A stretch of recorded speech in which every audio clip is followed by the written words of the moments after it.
বেশ কয়েকদিন আগে ছাদে একটা টপের ভিতরে একটা মোরগ ফুল গাছের ছোট্ট একটা চারা হয়েছিল। চারাটা উঠায় আমি অন্য একটা টপে লাগাই, বাট দেখতে দেখতে গাছটা এখন অনেক বড় হয়ে গেছে। আর এই মোরগ ফুল গাছটা গুলো খালি মানে কোনো বাধা না পাইলে, উপরে কোনো গাছগাছালি না থাকলে খালি বাইতেই থাকে, বড় হইতেই থাকে, লম্বা হইতে থাকে। সো এখন দেখতে দেখতে আমার ওই ছাড়াই গেছে এ পর্যন্ত, অনেক লম্বা হয়ে গেছে গাছটা। আপনি দেখতে পাচ্ছেন যে আমি নিজেই লাগাম পাচ্ছি না এই গাছে।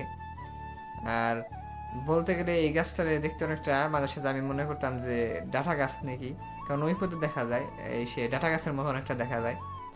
আর অনেকদিন পর দেখলাম যে একটা ফুল আসছে, তাও একবারে মাথায় দুইটা, আহ, মানে দুইটা মাথা তো, দুইটা মাথা দেখলাম দুইটা ফুল আসছে। সো একটা আশ্চর্যকর জিনিস যে মানে কত লম্বা হয়ে গেছে গাছটা।